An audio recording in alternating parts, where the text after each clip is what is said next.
Alors aujourd'hui, on va s'intéresser à Marjorie Finnegan, criminelle temporelle. C'est sorti chez Black River Comics. Le petit logo en bas de l'album est ici. Et c'est signé Garth Ennis au scénario et Goran Sudzuka au dessin. Deux artistes que vous rencontrerez peut-être à Paris samedi et dimanche, puisque c'est le Paris Fan Festival et qui sont tous les deux invités. Bref, cet album, de quoi s'agit-il? Eh bien, nous avons affaire à une histoire de voyage dans le temps, puisque nous avons deux personnages principaux, deux femmes qui sont également deux sœurs, et qui sont radicalement différentes. Alors Marjorie, elle ne respecte rien, c'est vraiment un personnage à la Garcenis, c'est-à-dire qu'elle est vulgaire, elle est drôle, elle est irrévérencieuse, et elle fait des bonds à travers le temps pour aller s'amuser à toutes les époques, comme ici lors des obsèques de l'enterrement du pharaon Ramsès durant l'Égypte antique.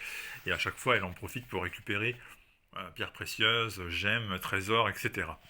Et puis sa sœur, par contre, Harriet, elle est complètement différente puisqu'elle fait partie d'une force de police temporelle qui a comme mission de veiller sur ces individus qui font les malins à travers les couloirs du temps pour les remettre à leur place. Autrement dit, elle est censée arrêter sa sœur et la mettre hors d'état de nuire.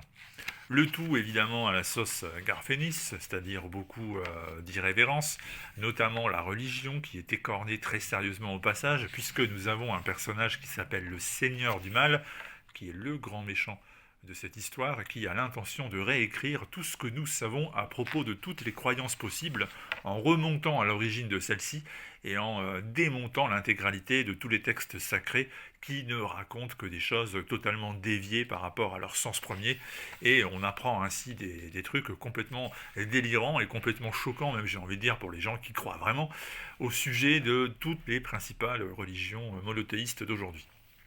Tout ça donc est raconté avec la verve, l'humour, le brio habituel de Garcenis. Et au dessin, nous avons Goran Sudzuka. Alors Sudzuka, je l'aime beaucoup. J'ai eu le plaisir de travailler avec lui sur le salon à Fréjus à l'époque où nous faisions encore cette convention qui s'est révélée être d'un grand irrespect pour les artistes. Et tiens, je reviendrai sur cette page un peu plus tard.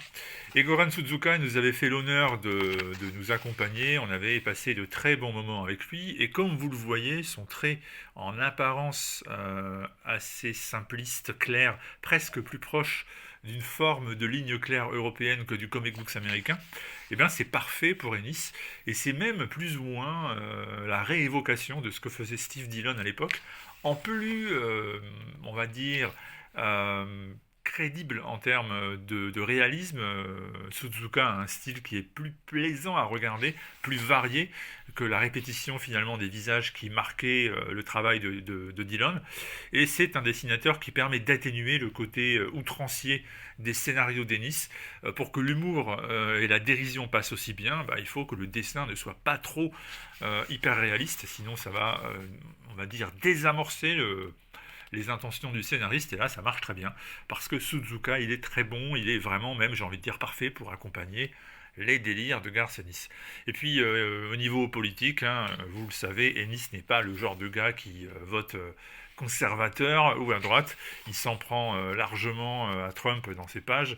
Je vous ai montré notamment la plus irrévérencieuse d'entre elles.